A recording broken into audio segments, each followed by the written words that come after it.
Coming at you live from all over Ohio. A Cleveland Browns podcast full of laughs, rants, fun, and stats. A place where all Browns fans' voices are welcome and heard. A show that aims to inform and entertain you. Ladies and gentlemen, welcome to the Barking Browns Show.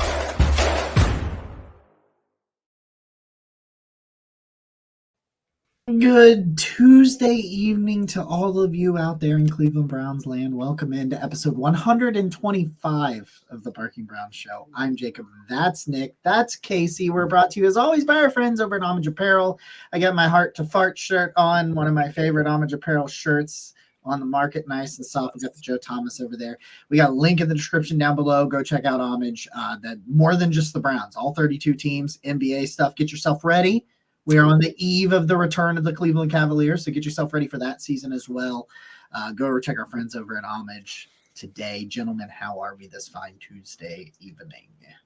I think in honor of that, I'll wear my Darius Garland, Donovan Mitchell NBA Jam shirt next week because we've got Cavs basketball back. Maybe we'll have some Cavs shows back. You never know. And we could do something like that, I'm sure. But I got to say, so I've returned from Indianapolis, and we have not seen a win since 2018 with Baker Mayfield in Denver. So victory is sweet.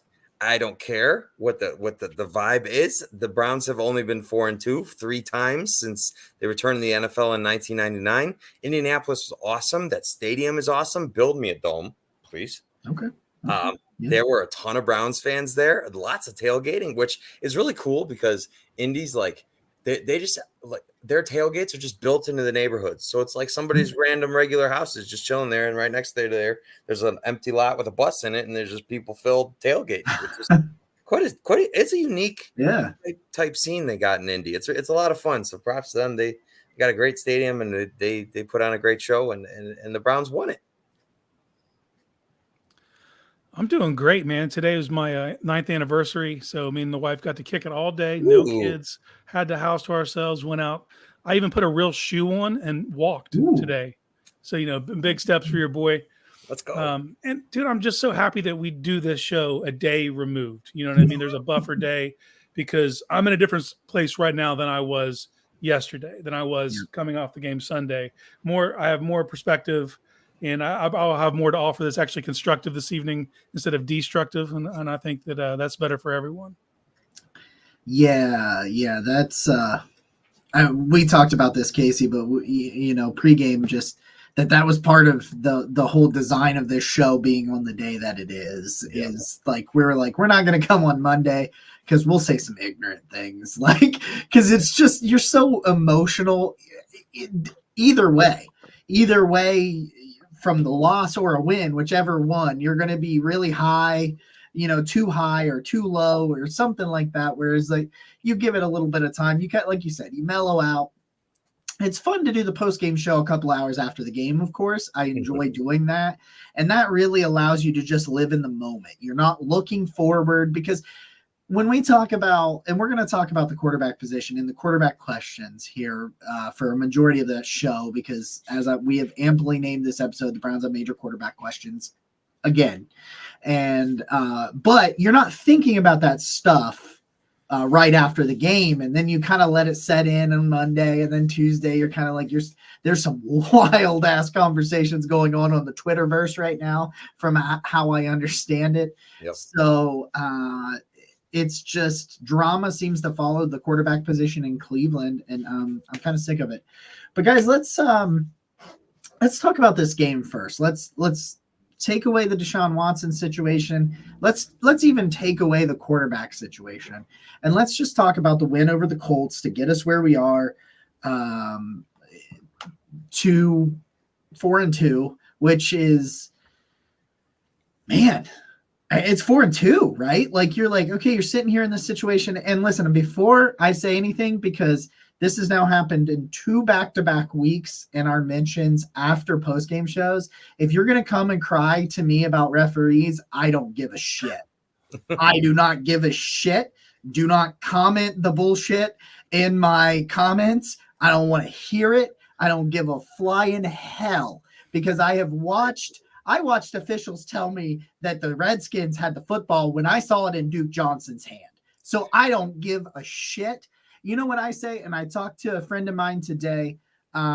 He drives at work for me. He's actually on his book tour right now. He was Joe Burrow's Little League football coach and middle school football coach and stuff. And he works for me, drives a couple of days a week. And we were talking about it today. I said, you know what my dad always told me? And Sam's his name. And he agreed with me. He said, I've always said that same thing. Don't put the game in the hands of the officials. Don't do it. You don't want a bad call to go against you to lose the game. Then win by 2 touchdowns. You know, like that's what he said. He goes, I've coached for years and years and years, and that's what I tell him. I said, don't let it put the game in the hands of the official, because they're flawed. Is there a major officiating problem in the NFL? Yeah. And I think everybody here would agree. But is that new? No.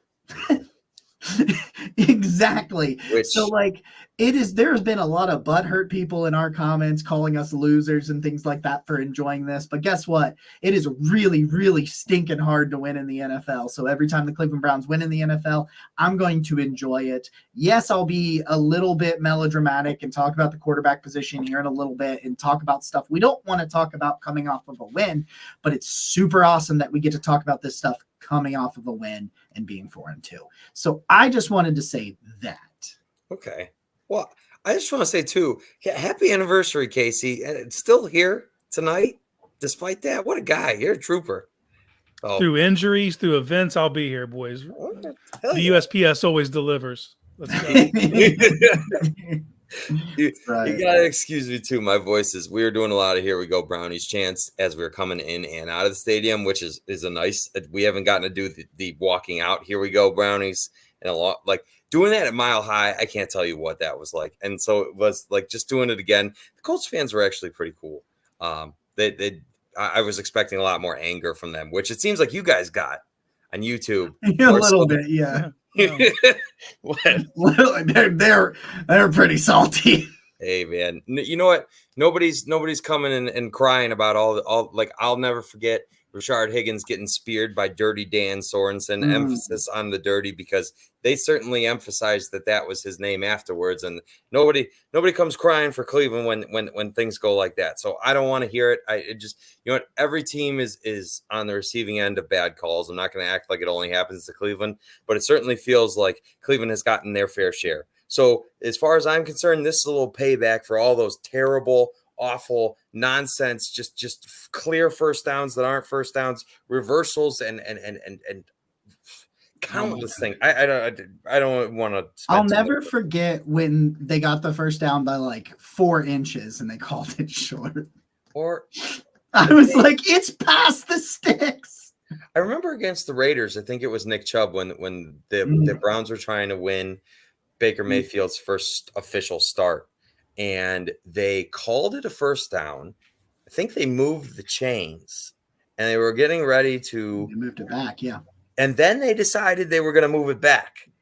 Like, just the most mind-boggling things have happened to the Browns, and we all know that list. So, as far as I'm concerned, we got paid back on Sunday. I'm a win is a win is a win is a win. You can suck my butt. That's all I got to say.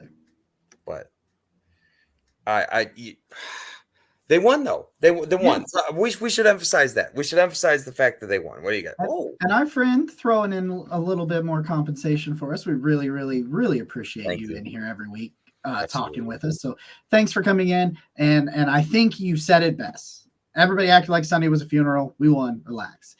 And yes, I agree with you. I do wanted to point out that the Browns have traded for Uncle Rico. So things are looking up.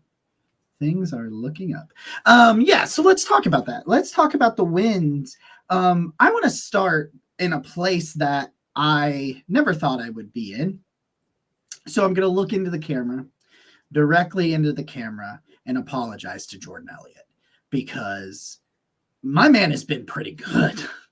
I sat here after the craziest thing is he did not look good in the preseason. Like, it wasn't just that, like, he was looking good in the preseason and practice and things like that. And we are like, well, he's not going to do it when the real lights come on. No, he didn't look great in the preseason. And like his sack on Sunday, that particular sack, that was a dominating sack. Like, he exploded off the line of scrimmage, barely got touched, and Minshew had not one single chance to get rid of that football. And I didn't know Jordan Elliott was capable of that. And Casey gave him a little bit of love in our group chat and on the post-game show. But like, I wanted to say that I think that Jim Schwartz's biggest accomplishment so far has been making a serviceable player out of Jordan Elliott, who for the past 3 years has just been bad on Sundays. And so I wanted to apologize to Jordan Elliott. I didn't think he could play dead. And now he's playing football at a pretty good clip. Not great against the run, but that's fine. They have run-stuffing defensive tackles. They need rotational pass rushers, and that's what he is supposed to have been, is a rotational pass rusher, and that's what he's become under Jim Schwartz. So I wanted to apologize to Jordan Elliott and say well done and keep it up. Casey, I remember you quoting Jim Schwartz about what he said to Siaki Ika. I can't remember what he called him, what he said he was going to be. He's a dump truck, and now he's going to be a Ferrari. Maybe Jordan Elliott's the Ferrari. It looks like it. That's the development of the defense and the way that they just continue to like, they had some busted plays. I feel like that first touchdown that they gave up was because they all kind of stuttered when the flag was thrown. I feel like that's why they gave that up. The Pittman play, I mean, that was just poor tackling. Like, you let him get away. So it was like this it was such a strange defensive game, because it was like they kind of traded off between like turnovers and giving up long touchdowns. And so it's like, that's a really weird mixture, but I think overall, it's weird. I just, what do you think, Casey? What kind of day are we breaking down on this defense? Well, that's just it. It's uneven. You know, you had missed tackles. This team is obviously not as good in zone coverage as they are in man. And you've seen that expose itself several times against the Colts, where they got caught in zone and responsibilities were missed. We saw an actual blown play, which we really haven't seen this year. But then you see these standout plays, these efforts out front. You know, obviously Myles Garrett's going to jump off the screen. We're looking at, he's a generational player, and they had to have that game out of him or they do not win. We sold him. We were selling him low. We said he was responsible for, what did we say, 16 points or whatever we said? We said 13. We thought it was 13. It's actually 20. Because he had a strip sack that the strip sack that goes for the immediate touchdown, the strip sack that we actually score a touchdown on offense, that ensuing drive, he blocks 3 points, and then we get a field goal off that block. Yeah, 20 points. He's responsible for 20 points. If you don't have that play out of him, you don't win that game. There's a very uneven thing on the defense, but that's the beauty of what we're talking about. We had some learning moments finally, because Jim Schwartz has had to nitpick to be like, all right, we got to improve here. We have to improve here. Didn't really have a lot of avenues to put on tape, like, this is what we didn't do well. Well, now you have things to teach, and you're coming off a win. You get to learn, you know what I mean? You get to get better, and you're coming off a win. You're learning a ton, but you didn't have to catch that L to get that lesson. You know, so there's a lot of stuff they need to tighten up. Tackling was poor. That did happen. Like I said, the zone coverage was not awesome. They got exposed a few times, but you know, a win is a win, man. Like, you don't apologize. This win's going to count just as much as the 20-point wins we had earlier in the season. You know, you're 4-2. Now you got to tighten up, though, because you have to go to a much tougher place to play in Seattle. You know, like, and you got to weigh skin of your teeth in Indianapolis. That effort's going to have to be increased if you want to have the same results out west. Like, if you told me going into that game that Gardner Minshew would account for 4 touchdowns, but the Browns would win, I would be like, how? Yeah, right. You know, it just doesn't make any sense. They let his over under rushing total was 6.5, and I think Minshew went for almost 40. Yeah. Just they had him out there. He's just looking. He was shimmying people. He was shaking them, and he was baking them. I got to give that guy. I got to give Gardner respect. He is must see TV. There is never a boring game with Gardner Minshew. So props to him. But man, I think Myles Garrett is just, I've never seen anything like it. I've never seen just that picture, the still frame where he jumps over the line and he blocks the field goal. He looks like he's swinging in a web off Spider-Man. It just, the guy flies. It's incredible. I don't even know where to begin with him, but I feel like the best place is that block field goal because so I want to ask both of you because I don't actually know the answer to this. Has Myles Garrett, like, is he normally on the field goal block team? I don't know. I'd have to go look at snap. It never enough that it was your attention was drawn to him. But I mean, I don't really know who is and isn't on the field goal block teams and extra point block team. I don't really. Myles Garrett holds the state of Texas record for 9 blocks in a single season. Whoa. In the state of There Texas. I heard Zagura say it earlier. And earlier in the week, he talked to Bubba Ventrone, and Ventrone said Myles is going to block one this week. That was in the plans. They found they knew he could do that because I guess he's been doing it in practice. But they were looking at tape and looking at opponents that they could possibly actually pull that off, and the Colts were the candidate. And so just to see that come to fruition, he's one of one, man. When we'll see those workout videos in the summer, and he's like doing 65-inch box jumps, and everybody's like, "Yeah, but how's that going to apply to the game?" Well, there it was. There it was. Yeah, that was I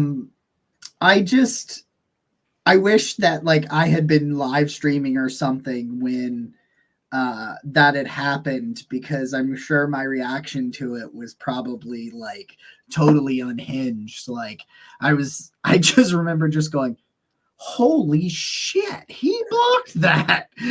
It's like, but in real time, I didn't see him jump the line. I was following the ball. I just saw his hands up and swat the ball. I'm like, oh, I had no idea. He literally jumped over with off one foot. If you watch from behind, he did that off 1 foot. Yeah. It just completely, I don't know, man. He's a mutant, 6'5". You hear his weight keep getting fluctuated. I think it's about 275. It's just, that's a dude, man. And when the NFL put out that stat earlier today that he's the fastest ever, before the age of 28, he has the most sacks ever. The most sacks were 80 by Reggie White up until the age of 28. Yeah. Myles doesn't turn 28 until December 20. It's December. Yeah, it's somewhere in December. Yeah. So by the time we get there, man, he could be at 90. I would be shocked if he isn't. I want to real quick. We've got some. Yeah, I want to check on some of these comments and stuff over here.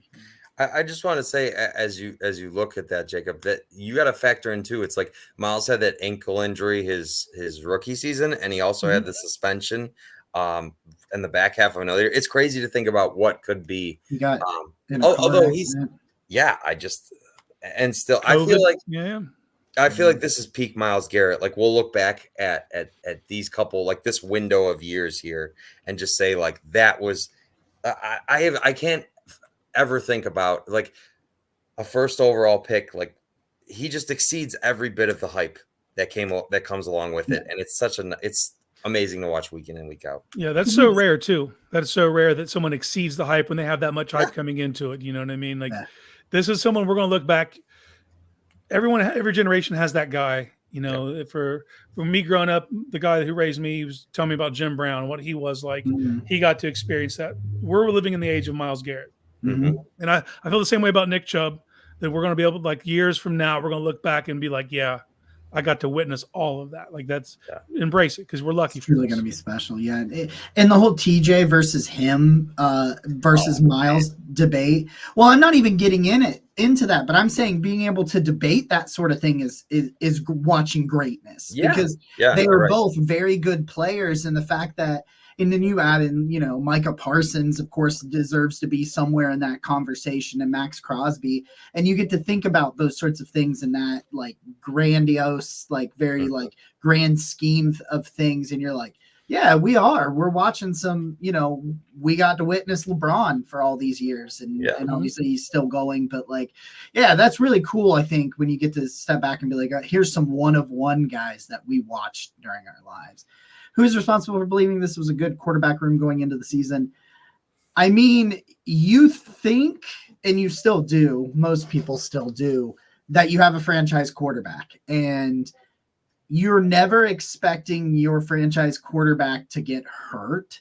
Like you never you plan for injuries, but you don't predict them, and so I think the thing about this is just that it's a mixture of things that it's been so bad because the Watson thing took longer than we expected. He finally started to look like he was playing well. And then you've got an injury mixed in. You don't know how much is the injury, how much is it? Because I still think that, like, I spoke to my wife about this. Jake Burns, when they first traded, I can remember him doing a podcast, or maybe he was writing it. He wrote it up for the OBR, but when they first traded for Watson, he brought up the thing that, like, Watson's always been beloved. He was beloved at Clemson. He was beloved at Houston before he wanted out and all of that stuff came out about him. And he was beloved in high school and, all of this stuff. And all of a sudden he was the villain, as soon as all this stuff came out about him, he was the villain. And people were like, and Jake said, like, how's he going to react to that? Like, is he going to be able to function through that? He's going to, and I came back to that on Sunday because I think the off the field stuff, not the accusations, but like the off the field rhetoric about him is why he came back too soon. And so for me, when you're talking about the quarterback room, I don't think the quarterback room going into the season, I don't think you should have done anything else because you thought you had the guy. And you were looking at a guy in Watson who has not, outside of the ACL and the suspension, really missed that much time. Like, he has that major injury, as a rookie and stuff, and he misses that stuff. But you're looking at a guy that's healthy most of the time, and you thought you had your franchise quarterback. So I don't really fault them for the overall building of this. It just, maybe you fault them for that franchise quarterback. Like, in terms of, just to answer that question, we're going to get into that. Let's shelve the quarterback for just a second. I just wanted to address Drew's question. Brian has a good point. Hopkins is hitting field goals close to 60. He really is. Hopkins is just bombing the damn ball. Unbelievable. He only has to run a half-ass offense for us to win almost every game. Yeah, and I mean, that's what they've done. He's run a half-ass offense with great defense, and they're 4-2. I just think, which leads us right back into what we were saying about Myles, because it's like you talk about the field goal and that we're in the age of Myles Garrett, and that doesn't even talk about so 20 points total, Myles. So if you take away Myles Garrett, the Browns are getting blown out by Gardner Minshew and the Colts. Smoked. Yeah. Which would be unfathomable with glad we're not there. It's amazing.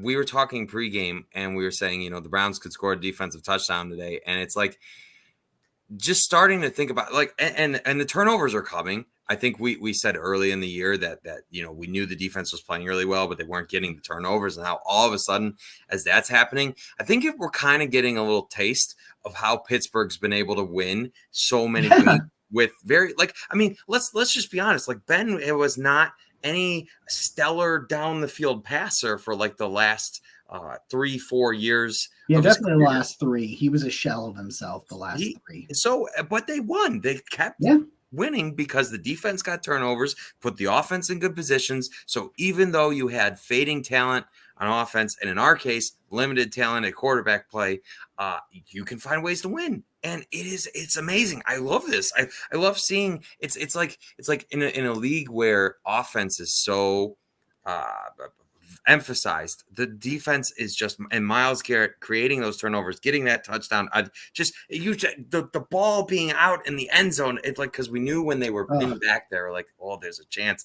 And just to see, because I believe they counted 2 guys for Myles on that play where he strip sacks Gardner Minshew, and just watching this guy dominate is so the stadium was filled. Like, the Colts fans were pretty excited, and they do a great job of. But when Myles sacks Gardner Minshew, you just feel the air just go out. It's like, that's like what it's so weird to just watch a star be a star and just dominate. This is as good as we've ever seen Myles Garrett. I really hope. I love the way the NFL gave him the DPOY stuff, like on their Twitter account. I hope this is the year that he wins, because man, he's as good as he's ever been. you can have everything that went on in that game, which was craziness. I mean, it was a roller coaster. The way that it starts, to the disappointment we went through for the majority of the first half to explode at the end of the first half. Take all that and throw that aside. You still had to go 80 yards on that final drive to win the game. All that stuff that had happened, all the difference that Miles made, but with 2 minutes to go, you had to go 80 yards with PJ Walker. And he made 2 big boy throws on that final drive, or none of this matters. Yeah. You know what I mean? So you still had to have things happen at the end where the offense had to do what they did. You know what I mean? And I think Stefanski needs to get credit for that, man. Yes. You had like if any other coach in this league had 2 back-to-back wins with a practice squad quarterback, they'd be getting a massive amount of flowers. And it honestly feels like, for whatever reason, with each win, his seat's getting hotter somehow, and it makes no sense. You know what I mean? Like the unrealistic expectation from the fans placed on him, you know, like he's dealing with this the same way we're dealing with this, man. All their eggs are in the Watson basket. And when that basket gets turned over and all the eggs break on the floor, you still got to go out there and play. You still got to go out there and make things happen, you know? So it'll be interesting to see how it moves going forward. But I think Stefanski needs to get some credit. This offense was terrible. It was a bad day at the office. You still found a way to win, man. You still found a way to make that happen at the end. And the final sequence, let's talk about it, because everyone's like, why didn't we just run the ball 3 times? Because you had no timeouts. And Njoku should have scored 2 touchdowns. Yeah. Out of those final 3 plays. Now, Walker made one look real bad. He's the dude that wound tight out there. He's out there throwing way high on people. But when you had to have it, you got it. Shout out to Kareem Hunt, man. Stayed with it. Put 2 in the end zone. I don't know how he got in there. Playing hurt too, man. Like, we didn't know if he was going to be able to go, and he ended up being the deciding factor. You know, this was a total team win. You didn't have a great performance out of your offense. Your defense picked it up on huge plays, also gave up a ton. It was a really mixed bag. And nobody had this being the highest scoring game of the weekend going into it. Nobody. Take the under was the narrative on everything. And they ended up putting up 70, almost 80 points. You know what I mean? Like, it was a crazy game. But I think that you need to recognize, you know, this is a total team win. And this is like Nick said, man, we've watched the Steelers win these kind of games for years, and it's just so frustrating. Like, how do they keep doing it? Well, the Browns have pulled off kind of 2 of these in a row now. Where, like, there's a really easy path to losing and a hard path to win, and you threaded the needle both weeks. You know, so props for that. That's not easy. When you look at the 49ers game in particular, that when we're talking about evaluating Kevin Stefanski, and I think this is a good time to have this conversation in terms of his seat, I guess. Is it hot? Is it cold? Where is it? It's like when the Browns lose, it's Kevin Stefanski's fault. When they win, it's he got lucky. It's the refs. It's Jim Schwartz. It's all these things. But he's the head coach. Not sure why anyone would praise a coach who throws 3 times on the first and on the 1 yard line with no timeouts and less than a minute to go. Yeah, I don't know, Brian. Why would you do that? To try to win the fucking football game. Because the idea is you're going for all 4 of them. You are taking 4 downs, obviously. You throw 3 incompletions, it allows you to run 4. If you run on 2nd down because you don't get it in on 1st down, it's over. It's over. You hit, and just like Casey said too, on top of that, and that's what Rocky Balboa is saying it in here as well. There should have the very first play should have been a touchdown. Yeah. The very first play. That is what David Njoku is there to do. Body guys up in the end zone. Body guys up. It worked. That first play was a touchdown. I don't give a shit if it's only 1 damn yard run the football. It should have worked. It's coming back to all this crap about Baker Mayfield in 2021, where it was Kevin Stefanski's fault that Baker was throwing 4 interceptions on Christmas. Well, guess what? Guys were open. Guess what? He was making the bad reads. He was making the bad throws.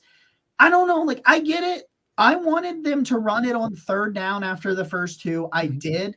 But you were always going for it. So as long as you didn't take a sack, you were always going to get one final crack from the 1 yard line. And in the end, that's what you got, and you go out there. But what I wanted to say, the point I started to say about Kevin Stefanski is, you look back at the San Francisco win, he won with PJ Walker. PJ Walker's PFF grade was a 26.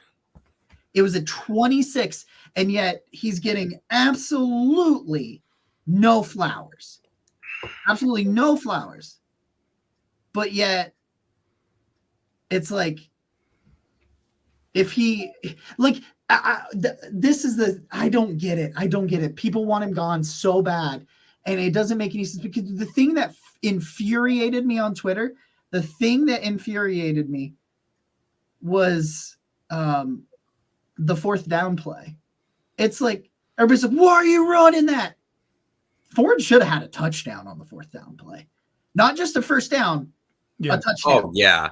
It went right through his hands. It went right through his head. There was green grass. I don't know who the receiver was there, but he was holding his block. And right. Jed was out in front of him too. I think it was Jed. Jed, by the way. Yeah. Back-to-back really good games for Jed. On that goal line play, by the way, you got to give Jed. He moved like that. These are back-to-back weeks of Jed making some really nice moves and yeah, no, for sure. But it's like, so everybody was like, "Oh, Kevin, why'd you run that play?" And it's like, what do you mean? Why did he expect an NFL running back to catch a pitch? Yeah, about the goal line, if you're starting quarterbacks in there, then I could see running it sooner, because that guy has more command of the offense. He's going to be able to get them to scramble back and maybe get off it and run another play. I see no good outcome from running the ball on third down and expecting your practice squad quarterback to be able to hurry up in the scramble drill, get this play together, and get them going. Like that to me is how disaster happens, right? When you can't, like, at least when you're throwing those 3 times, you're getting the time. The clock's dead. Yeah, the clock's dead. You're going to get your play in, which my friend I was with did Ohio State money line, Browns money line, David Njoku touchdown, and defensive touchdown. It was win $1,200. Oh, no. And he catches it, and he just crumbles, because I mean both plays too, by the way, were open in Njoku. So like when you're criticizing Kevin Stefanski for calling passes, he can only scheme the plays open. That's all he can do. If there's a reasonable shot to get in the, I don't understand. There's such results-oriented thinking. Like, if a play doesn't work, it was a bad call. That doesn't make sense. It's not how it works at all. If the guy is open and the pass is there and it's not completed, that is execution. Yes. Right? That's not on the play call. Yeah. Kevin Stefanski cannot make a play work. He can only put players in position to succeed. And if he has done that, he's done his job. And they're 4-2. And they're 4-2. I have never seen a coach be more responsible for failures and have absolutely nothing to do with any success. Like, it's like, you won in spite of them. Well, nobody wins in Cleveland except for Kevin Stefanski since 1999. I wanted to emphasize both of your points about giving Kevin Stefanski credit. The Browns are the only team with a 4-2 record that has had their quarterback miss multiple games. Every other team that has a 4-2 record or better has had their quarterback. Kevin Stefanski has a practice squad quarterback that he beat the 49ers and he beat the Colts with. What more do they want? I know what they want.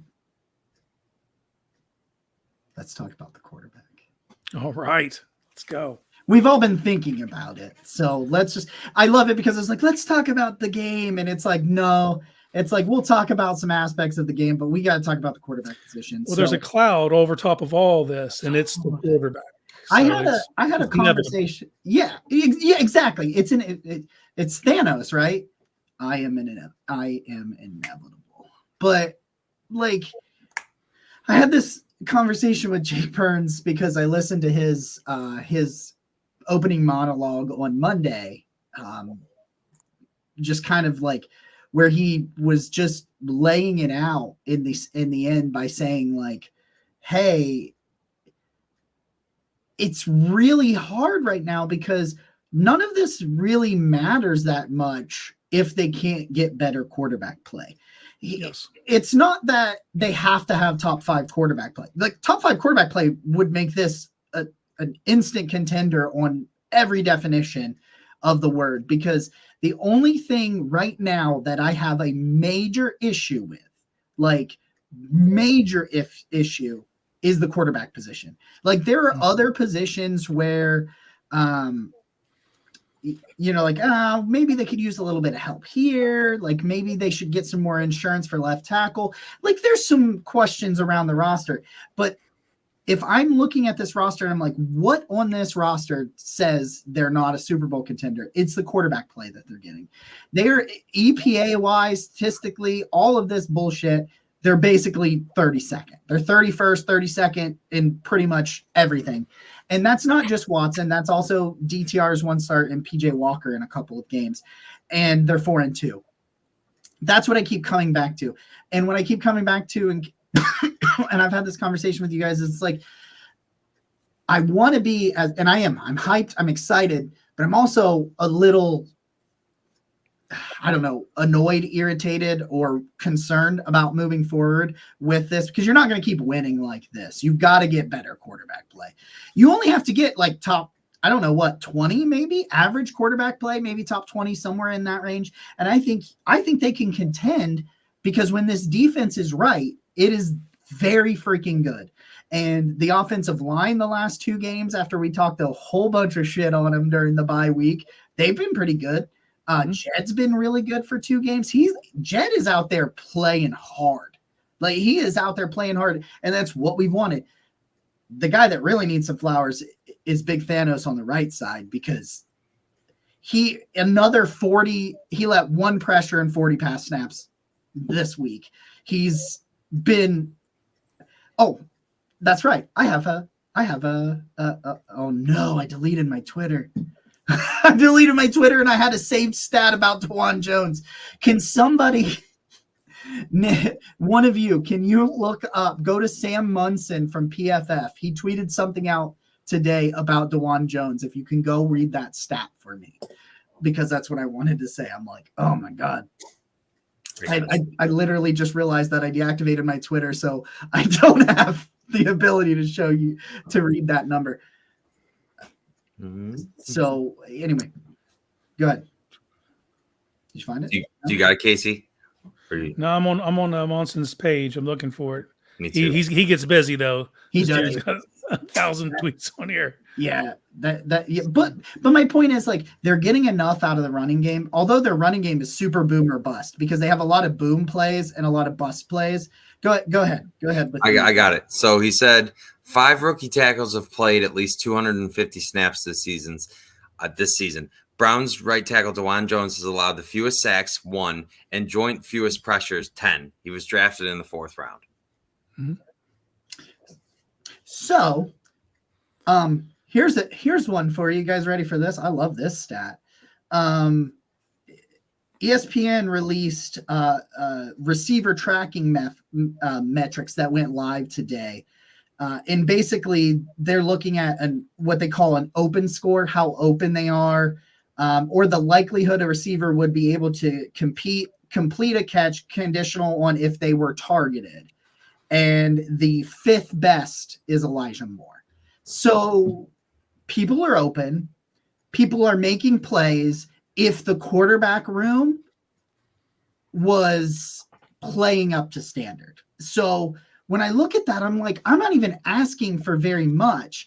And it might be Watson. Maybe Watson goes on IR, or maybe he misses a week or 2 and he gets healthy and he finally gets back. I have my doubts about that.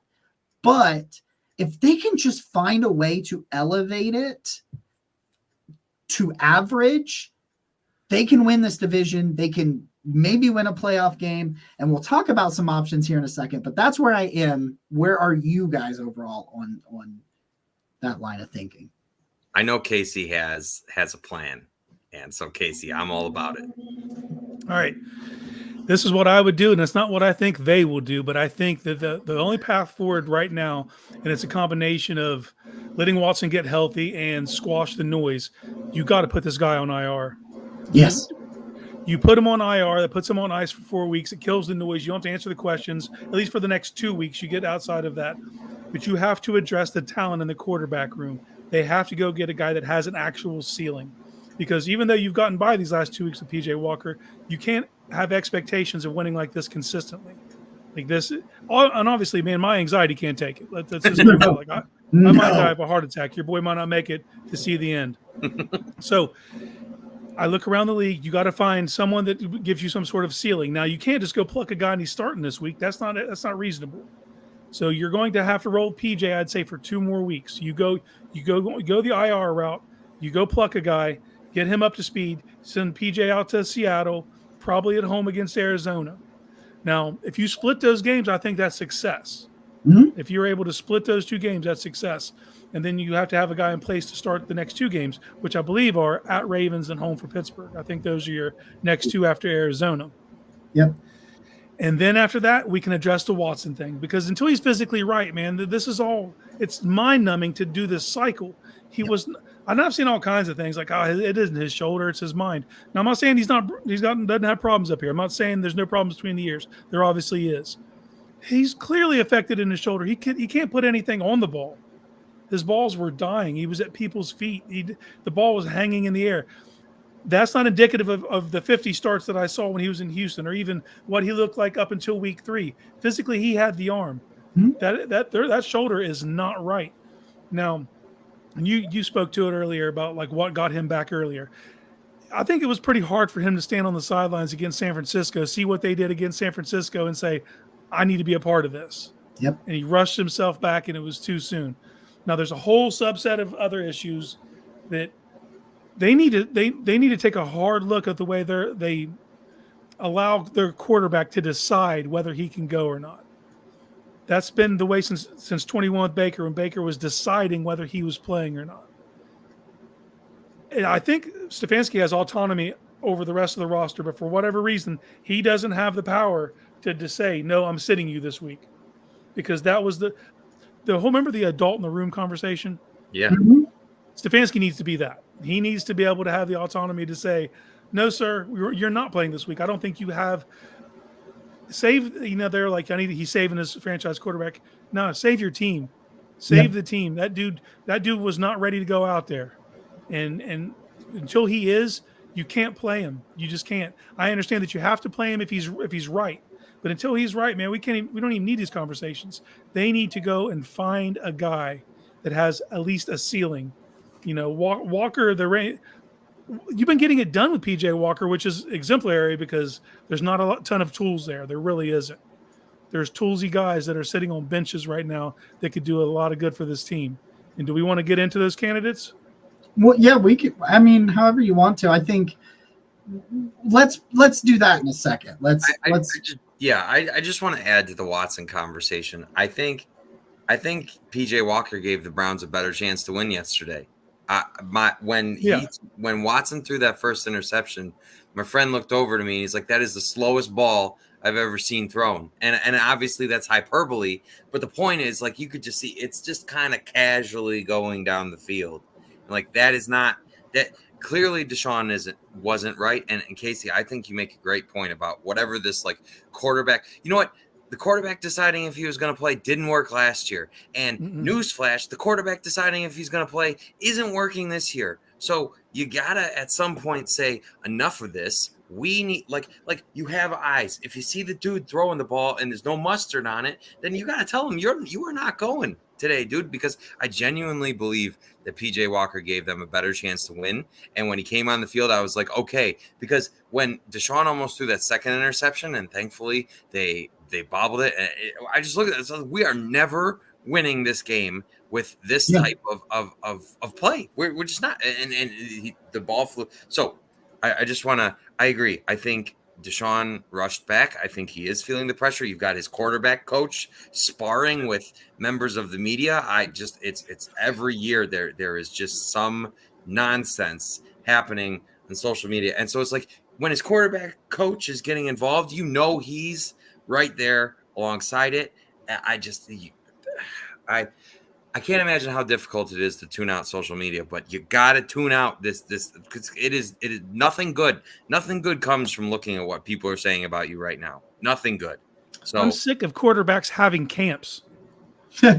You know what I mean? We don't hear this from other positions, man. Like, no, his camp saying all this, his camp saying that, dude. Forget his camp, dude. Like, at the end of the day, his camp's not in the locker room. They should have zero say. And if you're a quarterback, you should tell your camp to shut the hell up. Yeah, like yes, it is not going to make anything better. But yeah, it's wild on these Twitter streets right now, man, with quarterback and their camps. The thing that's the craziest for me, and I've talked to you guys about this before, is like, I think the way this organization is run, if you take out quarterback, just take it out, they do everything else right. Yep. I think they do everything else right. They are so uber cautious when it comes to injuries. I remember Nick Chubb having a very minor knee injury 2 years ago, I think. And everybody's like, yeah, he's playing. And then they just ruled him out because they were like, he's not 100%. We don't want to risk it being a serious knee injury. And like, we're sitting them down. They do it in training camp. They won't even let you sniff the field if you're hurt in training camp. Yep. And yet they're running quarterbacks out there with one arm. And it's like, I understand to an extent what you're doing with Deshaun Watson because of what's invested in him. I get all of that. And there's a million comments. I'm sorry I'm not able to get to as many of these just because we got a lot to say and y'all have a lot to say, but I really appreciate the participation and we'll try to get to some of them there. I know Drew asked who gets cut if they sign PJ to the active roster. I think first and foremost is I really think they'll put Watson on IR. I don't know why. I still think they're going to put him on IR, which would then give the roster spot to bring home PJ or whoever else. Exactly. It's like, you got to hope it, man. It's like, I don't, but it's like you doing everything else right. You're being super cautious. They even sat Baker for one game when I think they were forced to because the medical staff wouldn't let him go out for that Thursday night Denver game. And it's just like, stop putting I get it. You traded all of these things. You traded all these picks. You gave him all the money, I get all of these things, but it's like Kevin's a scapegoat this year. If this doesn't work, it's not Watson that's going to be out. It's going to be him. And I think that's the wrong decision because I think he's a good coach. By the way, he has won with players and quarterbacks playing that he should not have won with. And I think if he had a quarterback playing like a damn franchise quarterback, he could figure this thing out and they could be a productive team. It's just like, I'm so sick and tired of this damn position having more attention off the field and on social media than on the fucking football field. That I'm going to give you a second F word there. That's how fired up I am about it. We're at 2 of them motherfuckers, 3 of them right there, because that's how fired up I am. This might get demonetized, but I don't give a shit. But it's like, get your shit together. You're a professional organization that runs like a professional organization, except for this position. Stop it. And I'm sorry. I just got to say this. No, Kevin already said that.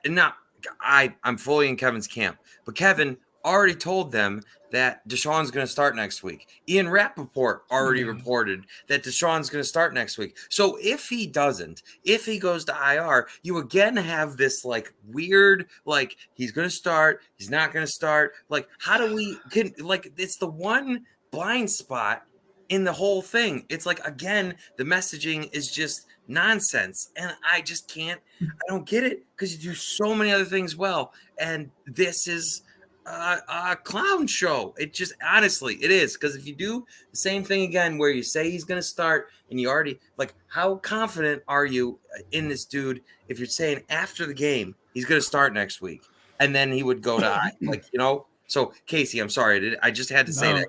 Man, it's frustrating. No, I thought it was ridiculous that he said that in the post-game presser because you obviously don't know what his shoulder is going to do. Now, if his shoulder was all of a sudden going to be right and you knew that, okay, but you don't know that because what we just saw obviously proved that it wasn't. Yeah. This is the point that Jacob brought up.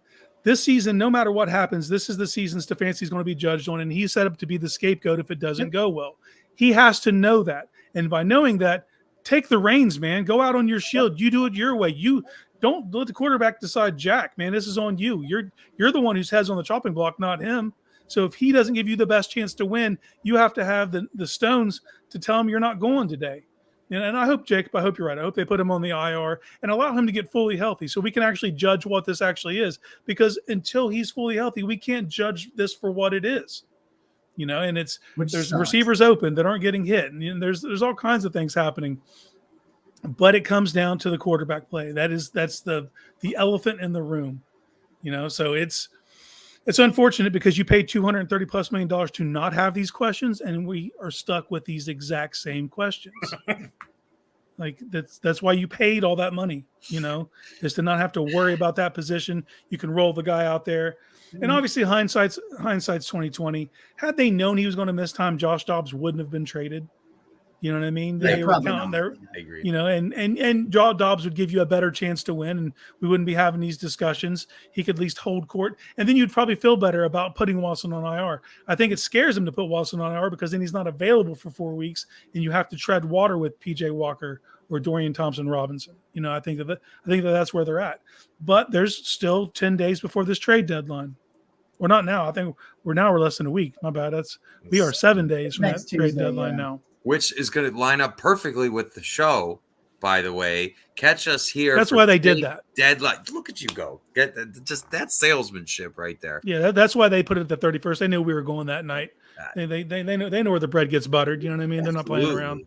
We will have some. I don't know if we're going to do just the Barking Brown show or if there's something big that happens. We may have like a Network 216 trade reaction little show because I know this is where we're headed now because we're looking for solutions. And if the quarterback's not healthy and if the head coach's job is on the line, which I sadly agree, I think you need solutions. So we were talking pre-show. Casey's got a spicy solution. Hold on. He's currently sitting on a bench in Atlanta right now, just hanging out watching Desmond Ridder play football. Bam. Taylor Heineke. Taylor. He's a dog. Hey, do you see got what that I named? dog in him. Do you see what I named the Savior image? JPG? Bam! He's got some wheels too, Taylor Heineke. You got another mobile quarterback, but I'm not going to steal your thunder, Casey. This is all yours. Well, and for everyone out there pining for Baker, you want moxie? Check out this cat. This cat's chock full of moxie. Taylor Heineke will go win you a game. He's got that dog in him, man. And I think he gives you a ceiling. He gives you a ceiling, and he's not. Dude, with this defense playing the way that it is, you get that style of quarterback, you're going to be able to put up enough points to consistently win week in and week out. And I think that's the bottom line right now is you need a guy that can go out there and put 24 to 27 points on the board on a weekly basis. Because if you do that with this defense, 8 times out of 10, you're getting wins. Yeah. You know what I mean? That's just the reality. And they don't have a guy right now with a ceiling. They're treading water and winning it doing that. So kudos, man, because most teams would fail with that kind of quarterback play, and they're still surviving. But you get just an uptick. This isn't a world beater, but this is a guy who they have no interest in playing in Atlanta. They're going to roll with Ridder for the rest of the year and see where their chips lay. They're in first place right now. Yep. They're not going to switch quarterbacks. I think you make an offer for this guy, you can get it. The Browns have 2 5s, 2 6, and 2 7s. I think they have 3. I think they might have 3 5s. Yeah. Okay. There. F them picks. Go give me another guy, man. Give me a guy who can actually make a difference on Sundays and can go out there and win a game. And I think Taylor Heineke could be that dude. I like it. I think, especially if you're looking for a place where you don't have to give up. I don't think you'd have to give up a ton because, like you said, Casey, they're committed to Ridder. They're in first place. They just beat the Buccaneers, by the way. It makes a ton of sense. I think you get another guy because so personally, I would go back down the Jacoby Brissett road. I don't know. I know that might be a little more costly. I'm not positive, but I just think Jacoby already knows the offense. Basically, the concept's what you want to do. I know they made tweaks this year, but like you've seen him operate that offense professionally. You've seen him operate it at a top 10 level. In for albeit a very limited amount of time, but you look at how many games the defense and special teams, which by the way, Bubba Ventrone should be also the talk of the way I think the Browns had near bottom tier special teams last year and are up there. I think they're number 1 in EPA. Is that how that works? Yeah. Right. Yes. Yeah, okay. something there. Okay. Lovie Ventrone will be a head coach in this league. Wow. Yeah. Ooh, spicy That take. will happen eventually. So It will. Yeah, ride the hot hand while you got him. I think that's another thing to me too is like, so let's say things go poorly and Kevin Stefanski does get fired. I think you finally found like these 2 coordinators here who are just giving you like, it gives me kind of Kyle Shanahan vibes where like, that these coordinators like have their salts, wits, whatever about them. And I don't want to see them go. I don't want to see it shaken up. I think so. Solution time. I love the Taylor Heineke vibe. I just think there are some solutions here. People are acting like the Browns have no outs, no solutions. I was talking to somebody today, and they're like, the Browns don't have any cap space for that. I'm like, the Browns have infinite cap space. Yes, they want to roll it over, but they can use money to get any one of these backup quarterbacks and not have such a chunk. That's why it's there, right?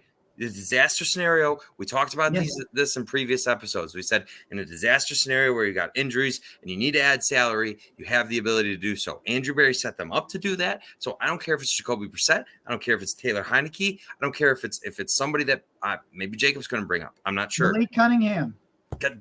Perfect. It's got to be somebody. You cannot let this season ride. I love PJ Walker. He's undefeated as a Brown. That's incredible. But you cannot let the season ride on PJ Walker. They have to do something. You cannot sacrifice that. And let's just throw the Kevin Stefanski angle out for a second. This defense is as good as I have ever seen. This may be, I don't want to get too hyperbolic, but this may be the best Cleveland Browns defense I ever see. I don't know. So you can't waste it. They're keeping you in games. They're winning you games. They are doing everything that we always dreamed a Cleveland Browns defense could do, right? You can't waste it. You can't take it for granted. There's no guarantee it will be as good as they are next year. Things change in the NFL year to year a lot. I want to see it. You're all in for the season, right? You're all in. Ooh, this tweet preview tomorrow. You're all in on this season. So finish the job. If your quarterback's hurt, you need to go get one so that you can have some semblance of offense. The defense deserves that. The players deserve it. They are playing their asses off and putting you in position to win every week against, it doesn't matter who, right? You need to do that. You have to. They deserve it. Josh Johnson. I just love that comment because it's like just when you think you've seen the last of Josh Johnson, he'll come back. He does. Second tour of duty. Yes, sir. Jameis. I'm not kidding. I love that guy. I don't hate the idea of Jameis. Listen, Taylor Heineke really had 1 year he was the full-blown starter. He started 15 games in 2021, played in 16, but started 15 of them. In the year he was their full-blown starter, 65% completion percentage, 3,400 yards, 20 touchdowns, 15 interceptions. Hold on a second. Man. Yeah. So does those numbers take you to the playoffs with this team? With this team, yes. Hell yeah. Yes, it does. You're going. With this defense, that those numbers win this division. Yeah. That's my point. Can you go get that's the stuff you need. That's the numbers that you need. And you say, okay, like what are the options? So you start going around and looking at some of the bad teams that are kind of giving up. The Malik Cunningham thing is really interesting because he just got waived by the Patriots, and I'm intrigued as hell to see them go. I'm intrigued to see what happens with him, because he's kind of the same style of quarterback that they're rolling with right now. Mm-hmm. So I wonder if they try to make a move like that, because all it's going to cost them is a roster spot and money because he's been waived. I think Heineke's an option. I think Brissett's an option. I'm trying to think across. I got a left field one. Could you go get Josh Dobbs back? No. They're going to get raked if they go try to get Dobbs or Brissett. They're going to get raked. Yeah, you literally let those guys walk, and you're going to have to pay an absorbent amount to get them back. What about someone like Davis Mills?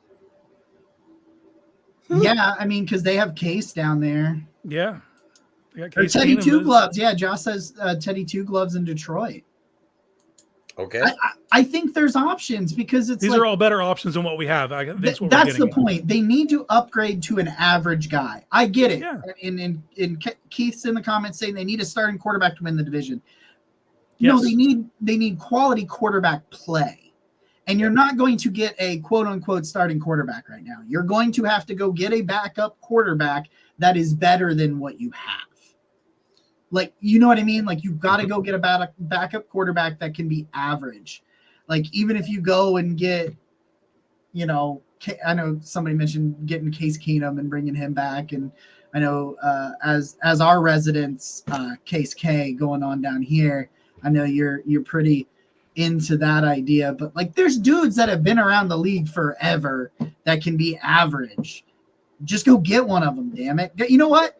No, I'm not going to say it. I'm not going to say it because What happened? I'm not speaking this into existence. What happened? I feel like we're on the same brave. I'm not wavelength. saying Carson Wentz. Oh. I'm not doing Oh it. no, dude, I'm out on that. I'm not. That's a I'm train not wreck. doing Yeah, it. I'm out on that. All right, We're I just wouldn't like- be mad at a Drew Lock. I wouldn't even be mad at that. I think you're getting a better ceiling. I think that's all I'm asking for because I'm only asking for a few games. It isn't like I'm saying has to be the guy for this year because you need Watson to be the guy, but he's not going to be the guy right now. He's just it's not happening. Not Quit like trying this. to let the dude get physically right, and then we'll try again. But you're just regressing the team. You're hurting the team by putting him out there right now, and you're hurting him. Like, this is a no-win situation to put him back out on that field right now. Save him from himself, IR him. That way you get out of the questions, at least for a few weeks. Let him get right, and we can reevaluate this. That's future us problems. Like, I need the next couple of weeks. I'm looking at the schedule. You have winnable games, man. Don't blow this. And that's the thing I've been preaching on Twitter as well. It's like, you know, everyone's like, oh, well, long term, if Watson's not good, the Browns are effed and blah, blah, blah. It's like the Browns are 4-2 right now. I want to worry about winning right now. However you need to do that, whatever gives you the best chance to do it. Like, we'll worry about the future. We'll cross that bridge when we come to it. But in the meantime, you have a team with a defense and special teams unit and an offensive line that honestly is playing pretty well. I thought they kept PJ relatively clean with a couple of. You still got DeForest Buckner out there, right? It's not like you've got complete slouches that you're facing. Let's worry about right now, and we'll cross the bridges in the future when we come to it. I got a question for you to wrap this thing up because I just realized it's 9:15. Let's roll. Hey, I just realized that the number 7 has the word even in it, and I just thought that was really odd. Just thought Wah, wah, wah, wah.